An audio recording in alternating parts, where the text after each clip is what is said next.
Juan Gomez de Llano, hindi pa rin tapos sa banat kay Raymond Aguilar. Coach Tim Cone, kumpiyansang mababaliktad ang narrative sa semis kontra San Miguel Beermen. Panibagong taon, panibagong pagsubok para sa kupunan ni Coach Tim Cone dahil sa darating na semifinals ay makakaharap nga nila ang pinakamalakas na kupunan tuwing All-Filipino Conference at defending champion ngayong All-Filipino na San Miguel Beermen. Ayon nga mismo kay Coach Tim, sa kanyang interview ay alam nga raw nila na hindi magiging madali ang paparting na semifinals kontra SMB.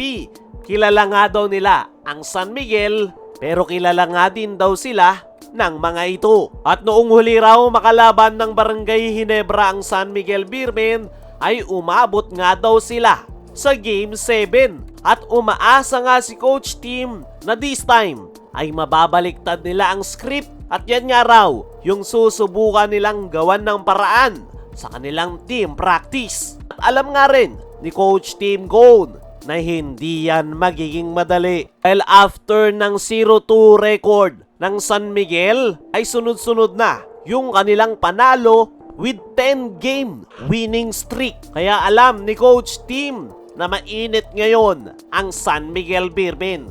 Mabuti na lang daw ay nagkaroon sila ng mahabang break dahil sa holiday season. Kaya naman nagkaroon ng pagkakataon ang Barangay Ginebra at coaching staff ni Coach Tim Cone kung paano nila masusolusyonan ang napakainit na San Miguel Beermen ngayong All-Filipino Conference. Ang maganda sa Barangay Ginebra mga chong ay gaya ng San Miguel, mainit rin sila ngayon. Merong 7-game winning streak ang Barangay Ginebra, kabilang na yung pagkakasweep nila sa Converge 5Rexers. Kaya naman, naniniwala ako mga chong na may palag pa rin ang Barangay Ginebra sa defending champion na San Miguel Beermen dahil mainit rin ngayon yung kupunan ni Coach Tim Cone. Sa tingin ko, yung pinakakailangan lang talagang mapigilan o malimit man lang ng Barangay Ginebra ay itong main big man ng San Miguel Beermen na si Junmar Fajardo.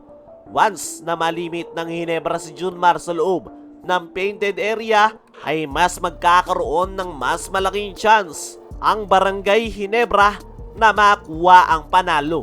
At yan nga yung sinusubukang hanapan ng paraan ni Coach Tim Cone sa kanilang team practice. Ang problema, kulang sa frontcourt position ang Barangay Ginebra. Si Japit lang yung main big man ngayon ng Barangay Ginebra.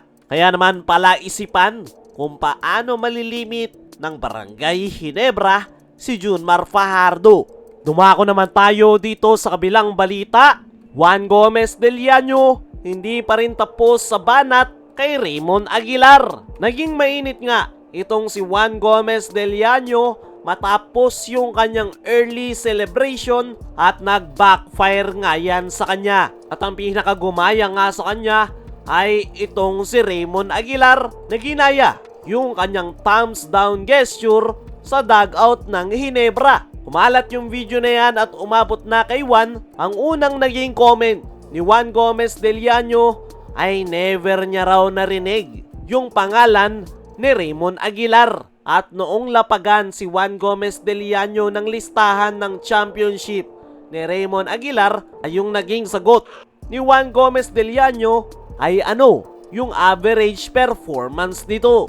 Para sa akin mga chong, hindi na dapat lumaki yung issue na ginawa ni Raymond Aguilar. Dahil unang-una, gumanti lang naman si Raymond Aguilar sa thumbs down gesture na ginawa ni Juan Gomez de Llano. Isa pa, kilala bilang komedyante o nagpapatawa itong si Raymond Aguilar sa Barangay Ginebra. Kaya nakapagtataka lang talaga kung bakit pinepersonal ni Juan Gomez de Llano yung ginawa ni Raymond Aguilar. Para sa akin mga chong, hindi lang kilala ni Juan Gomez de Llano si Raymond Aguilar. Kaya ganyan yung kanyang reaksyon. Talagang nagpatawa lang si Raymond sa kanyang mga teammates at sa tingin ko obviously hindi naman ito intensyon na yabangan si Juan Gomez del Llano.